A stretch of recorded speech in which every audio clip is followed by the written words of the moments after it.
Hello guys, welcome back to my channel. आज का हमारा टॉपिक है ह्यूमन रिसोर्स प्लानिंग यानी कि मानव संसाधन नियोजन।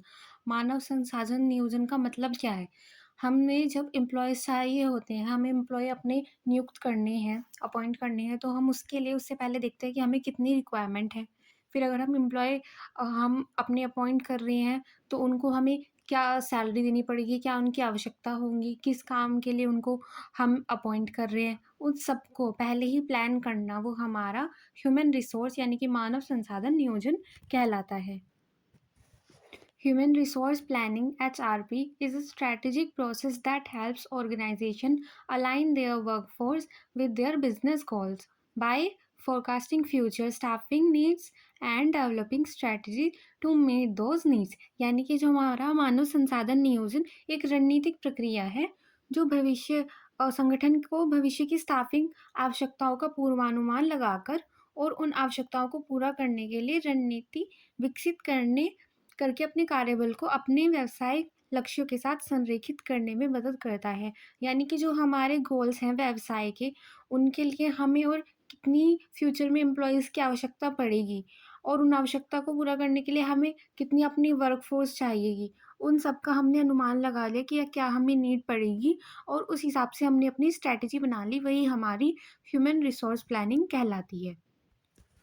According to Rudra Busavraj, manpower planning may be defined as a strategy for acquiring, utilizing, improving and retaining human resource for an enterprise। यानी कि इनके अनुसार मानव शक्ति नियोजन को उपक्रम के लिए मानव संसाधन प्राप्त करने, उपयोग करने, सुधार करने तथा बनाए रखने के लिए एक व्यूहरचना के रूप में परिभाषित किया जाता है। यानी कि हम क्या कर रहे हैं, सबसे पहले हम अपने एम्प्लॉइज़ को प्राप्त कर रहे हैं, यानी कि उनको हम जॉब पर रख रहे हैं, फिर उनका कैसे यूज़ करना है, यानी कि उनसे कैसे काम कराना है, उनको क्या ट्रेनिंग देनी है और वे जॉब पर बने रहें।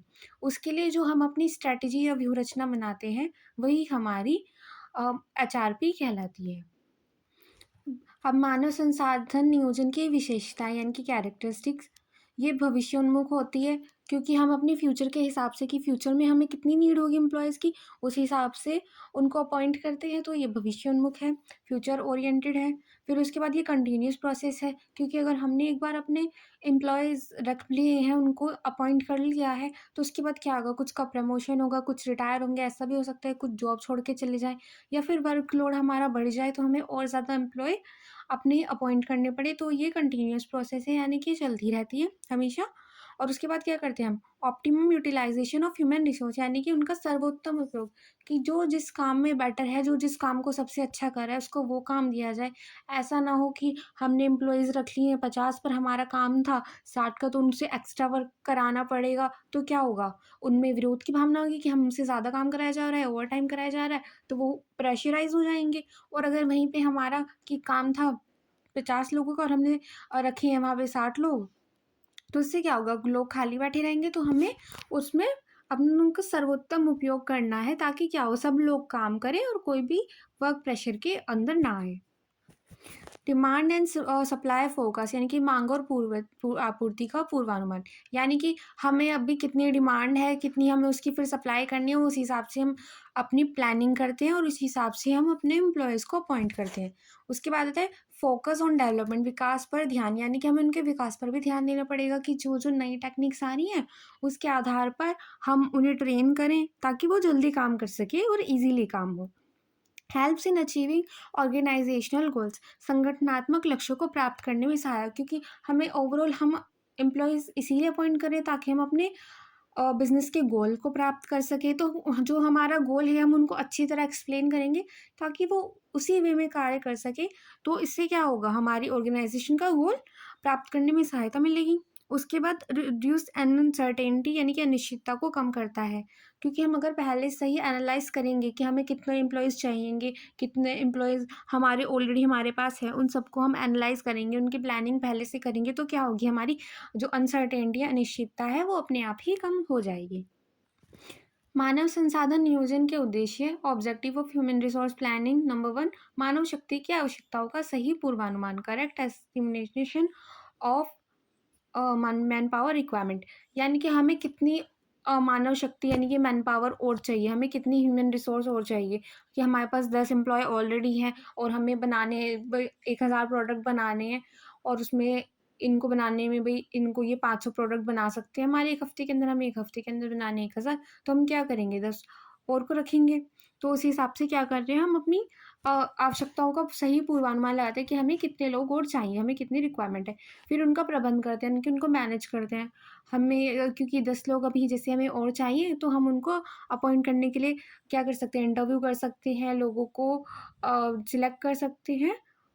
इसके बाद भर्ती नीति को मजबूत बनाने के लिए to make stronger selection policy, यानी कि हम क्या कर रहे हैं, हम अपने अगर टॉपिक्स क्लियर रखेंगे, तो हमें पता होगा हमें कैसा एम्प्लॉय चाहिए, तो उससे क्या होगा, जो हमारी सिलेक्शन पॉलिसी है वो स्ट्रॉन्ग होगी। क्योंकि जब हमें क्लैरिटी होगी कि हमें इतने लोग चाहिए, इस क्वालिफ़िकेशन के साथ चाहिए, तो उस हिसाब से हम जल्दी सिलेक्ट उनको कर पाएँगे। उत्पादन स्तर को बनाए रखना, to maintain the production level, यानी कि हमें अपने प्रोडक्शन लेवल को भी बनाए रखना पड़ेगा।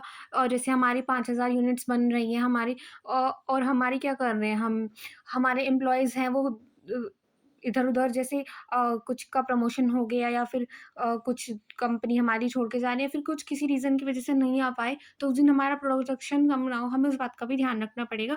तो हमारा जो प्रोडक्शन है लेवल उसका वो मेंटेन रहे, हमें उस पर भी ध्यान रखना पड़ेगा। और हमें कर्मचारी विकास को भी बढ़ावा देना पड़ेगा, फैसिलिटेट एम्प्लॉयी डेवलपमेंट, क्योंकि अगर हम उनको डेवलप करेंगे, उनको ट्रेन करेंगे, तो उससे वो बेटर वर्क कर पाएँगे, उनको भी बेटर एनवायरनमेंट फ़ील होगा, वो जल्दी काम कर पाएँगे और इससे ओवरऑल ऑर्गेनाइज़ेशन का भी फ़ायदा होगा। मानव संसाधन नियोजन प्रक्रिया यानी कि इसका प्रोसेस क्या है ह्यूमन रिसोर्स प्लानिंग का। नंबर 1, एनालाइजिंग ऑर्गेनाइजेशनल ऑब्जेक्टिव्स, यानी कि हमारी जो संगठन है, हमारी जो फर्म है, कंपनी है, उसका उद्देश्य क्या है, कि हम एक्चुअली कर क्या रहे हैं जिसके लिए हमें एम्प्लॉयज़ चाहिए। फिर उसके बाद कि हमारे पास अभी कितने एम्प्लॉय हैं, हम उनको एनालाइज करेंगे, हमारे पास मानव संसाधन अभी करंटली कितने हैं वर्तमान में। फिर उसके बाद कि हमें और कितने चाहेंगे, हम उनको फोरकास्ट करेंगे, यानी कि इनका पूर्वानुमान लगाएंगे कि हमें और कितने एम्प्लॉय चाहिएँगे। अब जो हमारे ये मांग पूर्वानुमान है, इसका फोरकास्ट हम निम्नलिखित विधियों से लगा सकते हैं। इसमें पहले आता है हमारा एम्प्लॉय ट्रेंड्स, यानी कि रोज़गार की प्रवृत्तियाँ क्या हैं। उसके बाद आता है हमारा रिप्लेसमेंट नीड्स, यानी कि जिन्हें हमें रिप्लेस करने की ज़रूरत है, हम उस आधार पर अपनी ह्यूमन रिसोर्स की हमें और चाहिएँगे, उस हिसाब से पूर्वानुमान लगा सकते हैं। उसके बाद हमारी प्रोडक्टिविटी कितनी है, कि अगर हम अपनी यूनिट्स बनाना बढ़ा रहे हैं, उनकी क्वांटिटी हम बढ़ा रहे हैं, तो उस हिसाब से हमें ज़्यादा ह्यूमन रिसोर्स चाहिएगी। फिर हमारी ग्रोथ कर रहे हैं, हम अपने बिज़नेस को पूरे बिज़नेस को बढ़ा रहे हैं, उसको एक्सपेंशन कर रहे हैं, तब चाहिए। कुछ लोग जो नहीं आए उस आधार पर कि हमें जैसे कि कुछ एम्प्लॉयी हैं वो बहुत दिनों से नहीं आ रहे, तो हमें उनकी एब्सेंस में कैसे करेंगे हम, वो देखना होगा। और उसके बाद वर्क स्टडी, यानी कि हमारे ओवरऑल काम में कितने लोग चाहिए, हम उस आधार पर अपने ह्यूमन रिसोर्स जो हमें चाहिए उसकी फोरकास्ट कर सकते हैं। अब इसके बाद आता है हमारी एस्टिमेटिंग मैन पावर गैप्स, यानी कि जनशक्ति अंतर का अनुमान लगाना, यानी कि हमें कितने लोग चाहिए, हमें कितने लोगों की आवश्यकता पड़ेगी। तो उस हिसाब से उनका अंतर है कि हमें 10 लोग चाहिए पर हमारे पास केवल 5 लोग हैं, तो यानी कि जो उनका अंतर है 5, यानी कि हमें 5 लोग और चाहिएँगे। उसके बाद आता है फॉर्मुलेशन एचआर प्लान्स, यानी कि हम उनकी योजना बनाएँगे कि हम उनसे किस तरह काम कराने वाले हैं, हमें उन्हें क्या काम, किसको कितना काम देना है। और फिर हम उसको इम्प्लीमेंट करेंगे, जो हमने योजना बनाई है कि उस आधार पर हम लोगों को बताएँगे, आपका ये काम है, आपका ये काम है। और उसके बाद उनकी मॉनिटरिंग करेंगे और कि जो हमने जैसे हम चाह रहे थे वैसे काम हो रहा है या नहीं। और अगर नहीं हो रहा है, तो जहाँ पर जो हमें लग रहा है कि जिस वज़ह से डिस्टर्बेंस आ रहा है, हम उसको ठीक करेंगे।